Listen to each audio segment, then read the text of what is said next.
ಕೇವಲ ಒಂದು ಔಷಧಿಯ ಬಳಕೆಯಿಂದ ಭಾರತದಲ್ಲಿ ಸುಮಾರು 5 ವರ್ಷಗಳಲ್ಲಿ 5 ಲಕ್ಷಕ್ಕೂ ಹೆಚ್ಚು ಮಾನವರ ಸಾವು ಸಂಭವಿಸಿರಬಹುದು ಎಂದು ಸಂಶೋಧಕರು ಅಂದಾಜಿಸಿದ್ದಾರೆ. 1990ರ ದಶಕದಲ್ಲಿ ಭಾರತದ ಸುಮಾರು 5 ಕೋಟಿಗೂ ಹೆಚ್ಚು ರಣಹದ್ದುಗಳು ಇದ್ದವು. ಇವು ಪ್ರಕೃತಿಯ ಶುಚಿಗಾರರು. ಸತ್ತ ಪ್ರಾಣಿಗಳ ಕಳೇಬರವನ್ನು ತಿಂದು ಪರಿಸರವನ್ನು ಸ್ವಚ್ಛವಾಗಿಡುತ್ತಿದ್ದವು. ಅವುಗಳ ಅತ್ಯಂತ ಪ್ರಬಲ ಜೀರ್ಣಾಂಗದ ಆಮ್ಲವು ಅಪಾಯಕಾರಿ ಬ್ಯಾಕ್ಟೀರಿಯಾ ಮತ್ತು ರೋಗಾಣುಗಳನ್ನು ನಾಶ ಮಾಡುವುದರಿಂದ ಅನೇಕ ಸೋಂಕುಗಳು ಹರಡುವುದನ್ನು ತಡೆಯಲು ಸಹಾಯ ಮಾಡುತ್ತಿತ್ತು.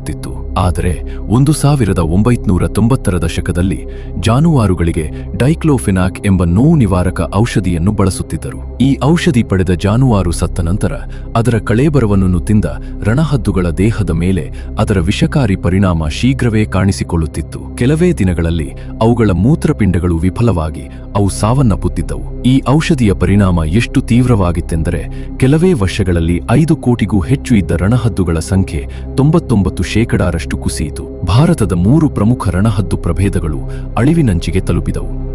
ರಣಹದ್ದುಗಳು ಸಂಖ್ಯೆ ಕಡಿಮೆಯಾದ ನಂತರ ಸತ್ತ ಪ್ರಾಣಿಗಳ ಕಳೇಬರಗಳು ಕೊಳೆಯತೊಡಗಿದವು. ಕ್ರಮೇಣ ಬೀದಿನಾಯಿಗಳ ಸಂಖ್ಯೆ ಹೆಚ್ಚಾಯಿತು. ರೇಬೀಸ್ ಸೇರಿದಂತೆ ಹಲವು ಸೋಂಕುಗಳು ವೇಗವಾಗಿ ಹರಡಿದವು. 2000ರಿಂದ 2005ರ ನಡುವೆ ಭಾರತದಲ್ಲಿ ವರ್ಷಕ್ಕೆ 1 ಲಕ್ಷಕ್ಕೂ ಹೆಚ್ಚು ಮಾನವ ಸಾವುಗಳು ಸಂಭವಿಸಿರಬಹುದು ಎಂದು ಸಂಶೋಧಕರು ಅಂದಾಜಿಸಿದ್ದಾರೆ. ಕೊನೆಗೆ 2006ರಲ್ಲಿ ಡೈಕ್ಲೋಫೆನಾಕ್ನ ಪಶುವೈದ್ಯಕೀಯ ಬಳಕೆಯನ್ನು ಭಾರತದಲ್ಲಿ ನಿಷೇಧಿಸಲಾಯಿತು. ಆದರೆ ಅಷ್ಟರಲ್ಲಾಗಲೇ ರಣಹದ್ದುಗಳ ಜನಸಂಖ್ಯೆಗೆ ಅಪಾರ ಹಾನಿಯಾಗಿತ್ತು.